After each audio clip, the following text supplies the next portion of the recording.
Okay, I'm looking at my time, and I'm going to have to. I have about 10-ish minutes, so we need to get into some Huey helps. We've got 2 that came in, and one of them like literally riled me up, and I know they're meant for you because it's called Huey help, but I got to say my piece too. Because it's about Mountain Dew, I'm guessing. No, it's actually not. There's one. You've got trouble. We've got the cure for what ails ya. The Bay Area's bestie, Huey, is here with advice. It's Huey help. Okay. Okay, we're gonna do one that involves photos. So if you're feeling a little unhealthy because maybe you've eaten or drank things that maybe you shouldn't, and you don't like taking photos, then maybe you can relate to Kendra. My heart goes out to Kendra on this one, okay? She says, I'm generally a very confident person, but after a lifetime of bad pictures, a few years ago, I came to the realization that I'm just not photogenic. Like I have literally never had a good picture taken of me. I highly doubt that's the case. I wish I had a picture of Kendra, but she didn't send us one. My friends have joked about how I always take such a bad picture. Your friends are telling you take bad pictures? You need to get new friends. That's the start right there. Seriously, they say I'm lovely in real life, but the camera never does me justice. Now I've gotten into the habit of avoiding getting in pictures and asking people not to take my picture. But when I look at pics of events I was at, it's like I wasn't there. Is there a way to make myself more photogenic, or should I just try to care less about it?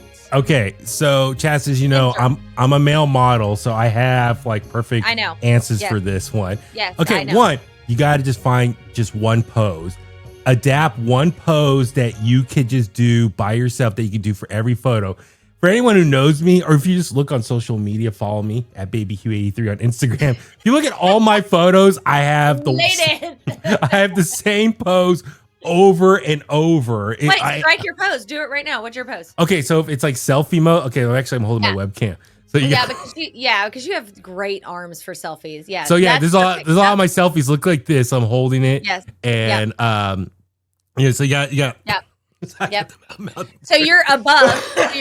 It's the monster. It's coming back for you. It's coming back for you. So you hold it up, and then you'll hold it up. I reveal all in my. Okay, so you hold up. Oh, what are we about to see? No, it's just like all my. I'm like doing some spring cleaning in here. He's a hoarder. He's a hoarder, everybody. You gotta hold up and you gotta smile. Okay. Yeah. So I do my best. Take a photo high up. So if you got like a fat chin, don't really see it. That way you're forced to like stretch it out. Yeah, it elongates everything. Yeah, you gotta hold up your camera high, so that way you have force yourself to look up, and it stretches out everything in your face, so it makes yourself look skinnier there. If it's more of like a straight on shot, like for me, I keep it simple. I got one hand in the pocket, the other one out, usually a thumbs up, and I just smile. Like I know I can't do like a cool badass pose like because you can't take yourself seriously. I smile in every photo. Like it always like flabbergastes me how many people take photos and always look so serious. Like, are you just not having a good time? Like for me, if I'm taking a photo, usually because I'm at somewhere where I'm having a good time, I want to reflect that and have a smile. And I know people who like to smile but show no teeth. Like I'm all about showing teeth. Like I might have the best teeth, but I want to put on display. all natural. So for me, I keep it simple. I smile, thumbs up, or put both my hands in my pocket. So that's my thing. Practice. Look in the mirror and find a pose that you feel comfortable with and make that your number one pose. And most times you can use it in any situation. I think that's the big thing. I think you hit it on the head with comfortable. Be comfortable in your own skin. That is the most important part of this, because if you feel comfortable, you're going to look more natural. And that's always the most confident look and always the most appealing look. I also think we happen to be very, very critical. I have a weird thing about my photos. Like if I take a photo and I look at it immediately, I'm like, like I feel like a troll. But then if I look back at a photo, like after time has gone by, I'm like, I like that photo's not bad. So I just think that we can be instantaneously. I think it's a human nature thing to just kind of be extra critical of yourself. That's my thing too. It's like, okay, like I love taking selfies. Here's my thing. When you're taking selfies, take like at least 3 photos in the moment. I'll do like multiple. Yeah. So usually the middle one is the best one. That's what I've come to realize. Because the first one, people are kind of adjusting themselves. The second one is where everyone's kind of like firmly in place. And then the third one, sometimes people might be moving and that might not be as good. But I noticed if you do selfie, take at least 3 photos in that moment because the middle one is usually the best one. That's good advice. But then the other thing too, I'm just saying like, you know, we a few weeks ago we had like staff photos, and so I was posing. Like, shout out to our photographer, Mark Fong. He's great.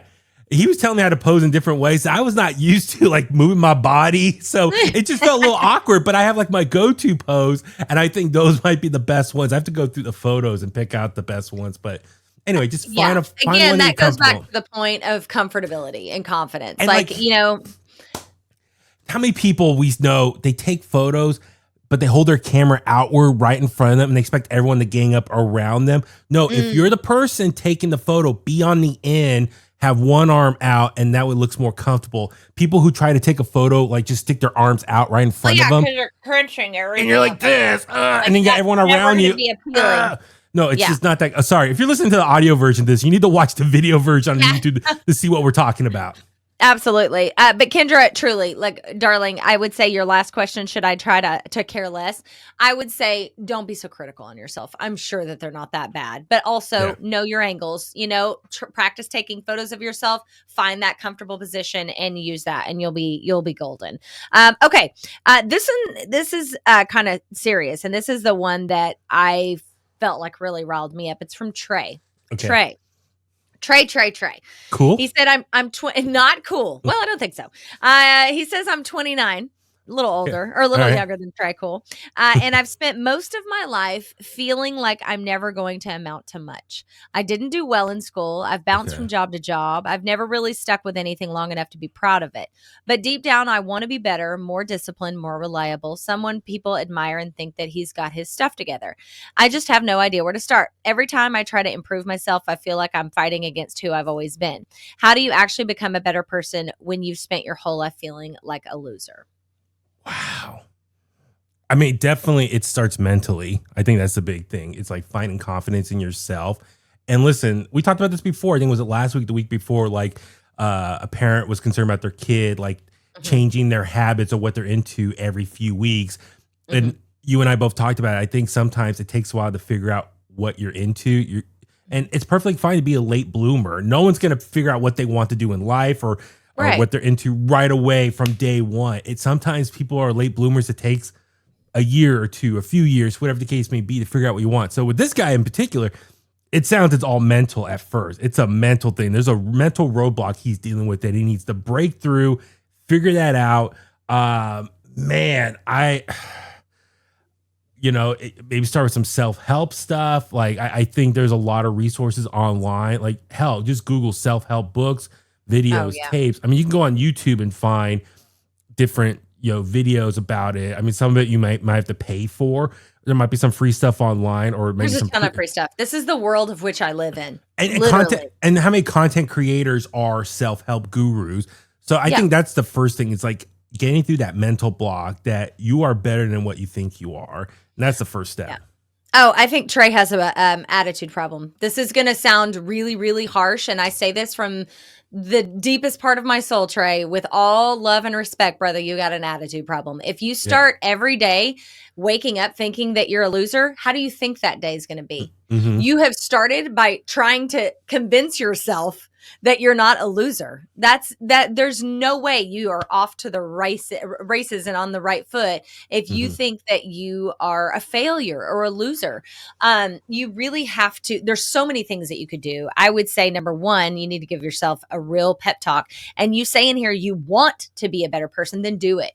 Then be a better person. Mm-hmm. Whatever he doesn't really point out in here, whatever the specific issue is. Maybe it's getting a better job, or maybe it's getting healthy, or whatever. Let's just take that one goal. Start with one goal and then attack that. And once you start gaining traction on that one goal, you will start building up confidence and seeing that you can do hard things, and that you can get better, and that you can not be a failure. But I think everything in this, like 5 sentences that you sent to us, tells me that it's all right here. Mm-hmm. You have convinced yourself of something that's just simply not the truth. And action is everything. Get out there and start doing instead of all this harmful self-talk in your head. Yeah, I don't know what he looks like or anything, but if I had to guess, maybe he's slight overweight or whatever, get yourself in better shape because then you feel good, you think good, and then how you present yourself, get some better clothing, how other people perceive you, get a cool, fresh haircut. Haircuts always make me feel great. So that's the thing, work on your appearance and how other people see you. They might treat you differently. Which I'm not trying to sound shallow or anything, but hey, if you're dressing like a bum or dirty, look good, feel good. Yeah, look good, absolutely. feel good. But with that being said, people start treating you differently. That helps with your confidence as well. If you're getting in shape, you're feeling healthy, you feel mentally better as well. It's all your outward. What's the little pig? Is it Igor? Igor on Winnie the Pooh. Eeyore. Eeyore. Yeah, Sorry. exactly. The poor pitiful me kind of. Yeah, exactly. Yeah. So if you work on yourself mentally, physically, you start feeling better. And then you're right, Chasta. If there's things you want to accomplish in your life, start with one thing, accomplish that. You feel happy. It's like, wow, I did it. I accomplished this. Work on the next thing. And then when you start checking off the things off your list, you start feeling good. And you're like, I feel accomplished. And that helps with your mental capacity. I think I would venture to say 80+% of global society does not understand how powerful their thoughts are. Mm-hmm. If you decide on the fact that you're going to do something, and I always do. I say in our household, I say this to Cody all the time: act how you want to feel. Because if you are saying these things out loud, you're adding to that narrative. I know a couple of people that are very negative, right? And then they wonder why their life is always negative, always bad shit comes to them. It's because you're in this negative loop, this negative reinforcement in your life where you're only focused on negativity. You're only talking about that. You're only pointing out the bad things. If you change that cycle and decide, I'm going to focus on the positive, I'm going to focus on my strengths, I'm going to have this one goal and I'm going to start chipping away at it. I'm going to see where I get. I mean, I could go on and on about this. I host a fucking, excuse my language, podcast called Rock Your Life because it's all about doing just that. Dude, Trey, hit me up, bro. I will help you out. I basically only read self-care from a male perspective. I think you could do, you'd probably get a lot out of a guy named Brendon Burchard. Also Mel Robbins, that's a female, but she has really great things to say that apply to everyone. So there's a lot of content out there that you could dig into. And a lot of it's for free on YouTube University. Exactly. So, I mean, that's a big thing. Work on yourself. And things will start coming along, and your world will change for the better. And start the way you're talking to yourself. You are not a failure. You are not a loser. You got this. You can change your fate anytime you want, but it's up to you. There's your pep talk of the day. All right, I gotta go get my Metallica winner. I'm laughing. Melissa said, "Be right back. I have to expel some yellow number 5." Dan, after all of that, Dan DeLay is having a Mountain Dew with his lunch, sir. How could you? How could you? Dan, we will have a conversation about Element for real. I actually buy Element in my real life and drink it because I love it. So yeah, I would love to partner with them because I believe in what they do. Show them the blue steel, Danny. All right, Huey, throw up blue steel. You know what that is, right? No. That's your model look. Oh, why blue steel? Blue steel. It's from the movie. It's from the model movie with Ben Stiller. Oh, Zoolander? Yeah. Zoolander, thank you. Yeah. I don't think I've seen that movie all the way through. I'm not sure I have either. That could be a fun topic. Movies you've not actually seen that everyone else that has are like seen. Cult favorites. Yeah. Jay has a really good blue steel look. Give me your best blue steel. Pretty good. So see, well, I know Jay's gotta hold look. it. See, Jay, you gotta hold it through a click. Yeah, Jay's got the hardcore. He's got the like the retro junkie photo or the flyer that they're promoting. Jay's got that. That's his look. It's just. But meanwhile, he's such a goober. You would literally never know. All right, I gotta go get my winner. Thank you guys for being here. Man, we went from yellow number 5 to a pep talk for Trey. We really covered it all. The blue today, steel, yellow to blue. The blue steel, yellow. Yes, yellow to blue. All right, we love you guys. Thank you so much for being here. Bye.